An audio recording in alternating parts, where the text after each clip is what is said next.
Isa ang Yamaha Motor Philippines sa mga talagang nauna dito sa 150cc small maxi scooter segment.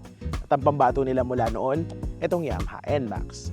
Ngayon, isa na to sa mga pinakasikat na scooters dito sa Pilipinas and recently, dumating yung all-new model.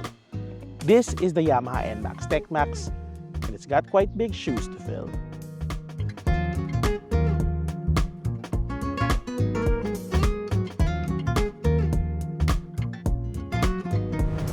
Kung ikukumpara mo siya doon sa old NMAX, hindi naman siya sobrang bago. Actually, hindi nga siya pansin pag nasa kalsada eh.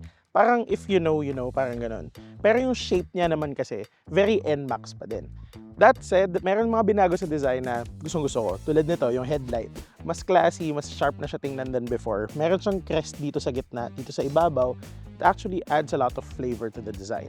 Dito naman sa likod, meron na siyang bagong taillights. Mas maliit na siya than before and minamatch na yung headlights up front.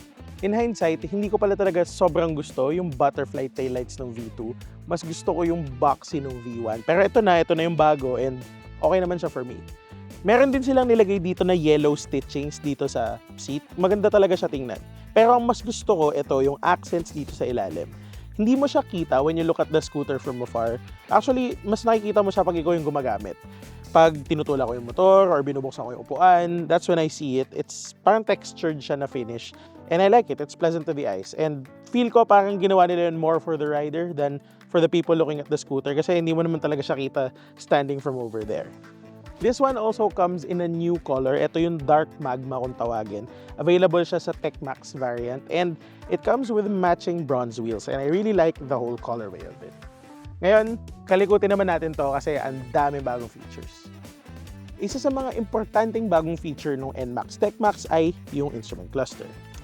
Meron siyang dalawang display, isang mas maliit sa ibabaw, isang mas malaki sa ilalim. Dito sa taas, meron kang speedometer, fuel gauge, and odometer mo or trip meter. Tapos sa baba, yun yung nako-customize mo.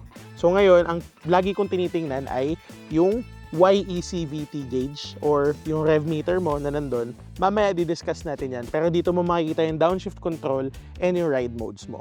Tapos pwede mo yung palitan kasi ito, nako-connect mo through the Y-Connect app.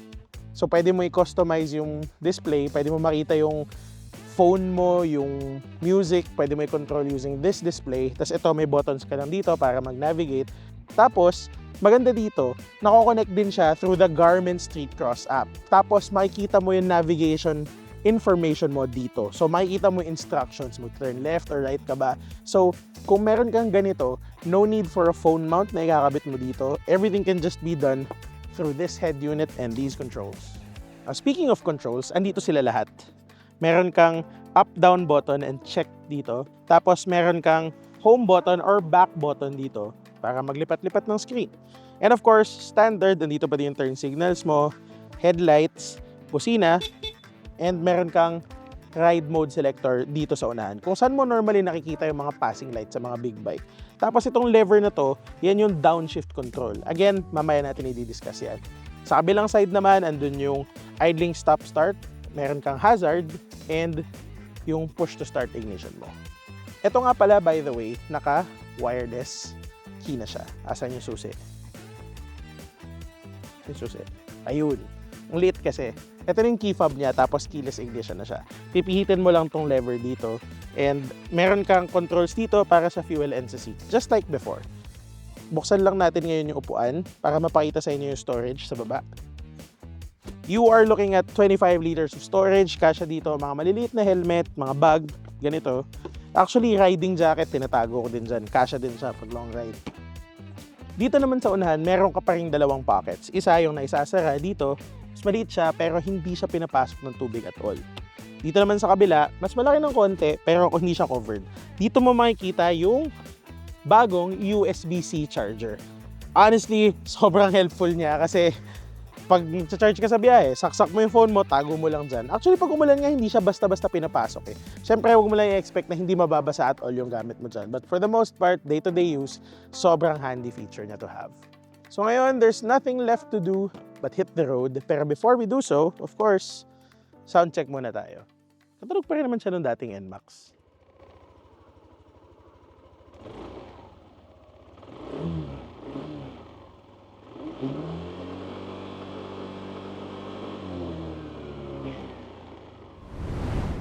Yung bagong Yamaha NMAX TechMax comes with a 155cc liquid-cooled 4-valve single-cylinder engine na merong 15.19 horsepower at 8,000 RPM and 14.2 Nm of torque at 6,500 RPM.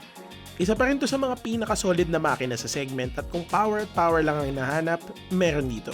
Pero ang nagpaganda talaga dito sa bagong NMAX ay yung Yamaha Electronic CVT or yung YE CVT kung tawagin.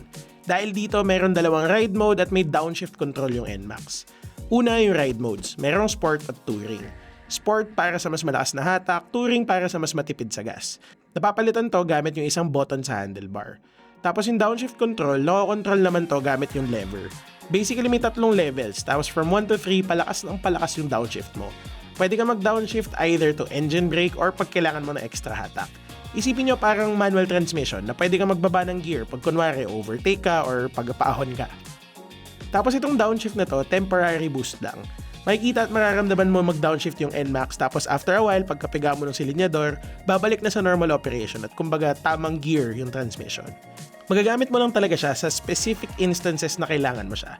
Pero kahit ganun, sobrang sarap pa rin gamitin.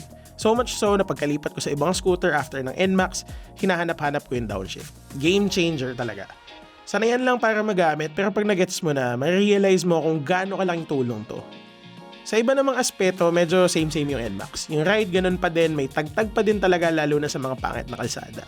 Pero of course, sporty pa rin yung handling. Isama mo yung performance ng powertrain and this is still one of the most fun scooters in the market.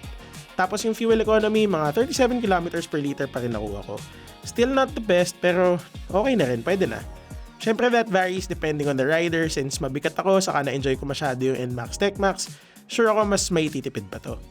Pag kinumpare mo siya sa ibang scooter sa segment na to, sa price point and displacement range na to, mas matipid talaga iba. Hindi naman yun yung selling point ng NMAX. It never was and it still isn't. Talagang yung performance niya and yung handling niya, yung overall riding dynamics, yun talaga yung pinakamagandang part nitong scooter na to. And I think in that regard, lamang talaga siya dun sa iba. Everything now boils down to the pros and the cons. And simulan natin doon sa mga magagandang bagay. Number 1, yung YE CVT. It's just an absolute game changer, like I said in my first impressions article on the website.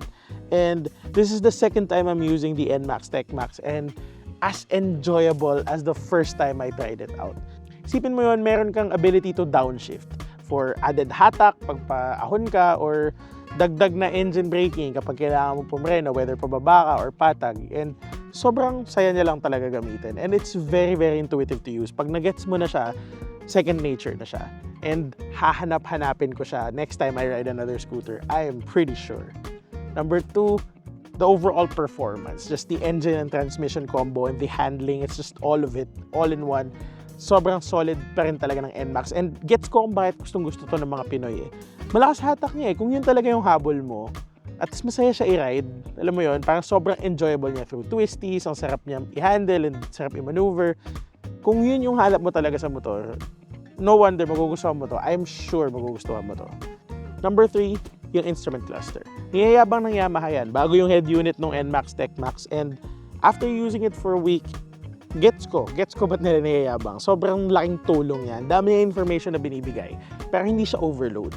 I like how there are 2 different screens. So, yung isa, stuck lang siya na ganun, speedometer, fuel gauge, trip meter. Tapos yung isa, pwede mo i-customize to your liking. Pwedeng tachometer, pwedeng fuel economy meter. It's just very personalized yung riding experience. And yun nga, pwede mo i-connect through the Y-Connect app, pwede mo i-connect sa Garmin Street Cross app, and it's just very, very helpful. That now brings us to the cons. And actually, yung unang-unang con, ito din, yung head unit. Hindi naman lahat ng tao hinahanap yung smartphone connection sa motor. Hindi lahat hinahanap yung may navigation ka dito or makapagpatugtog ka using the controls here. So, some people would probably prefer na mas straightforward yung scooter nila. Na gas up and go, sakay lang, tapos go na, di ba? And they could argue na kung wala yun, baka pwedeng mas mura yung motor with the YE CVT. So, I guess that's that. But for me, personally, it's one thing I love about the all-new TechMax. Number 2, has to be said, the fuel economy. It's just not the most frugal in its segment. And I'm sure a lot of people na naghahanap ng small scooters, isa yun sa mga factors na importante sa kanila. Kasi gusto mo nga magmotor para makatipid, tapos kukuha ka ng magastos. Hindi siya magastos compared to a car, of course. But compared to other competitors, hindi siya yung pinakamatipid. It has improved, but it still can be better. Number 3, the price tag. 175,900 pesos. Lahat ng mga tao, sabi nila, ang mahal na ng NMAX. But you could opt for the lower variant at 155,900 pesos. Medyo standard lang yun. Wala siya ng YECVT. Now, I have a few thoughts about that price tag. Meron ako nakausap recently na NMAX owner, meron siya ng V2. Sabi niya, sobrang mahal naman ng NMAX na nabili ko yung sa akin a few years ago. Ganito yung presyo niya, yada yada. Okay, if you have an old NMAX, hindi mo siguro ma-justify. Kahit ako, hindi ko kaya i-justify na mag-upgrade to this kung current NMAX owner ka unless you really want the TechMax. So, ayun, that probably doesn't make sense. Pero, if you're in the market for a brand new scooter, tas gusto mo talaga ng NMAX, if you're choosing between the base variant or this for an extra 20,000 pesos, you get this whole instrument cluster, you get the YECVT. Believe me, sulit yung 20,000. Trust me, sobrang sulit nun. Ngayon, score. Out of a 10, this has got to be a very solid 9.5.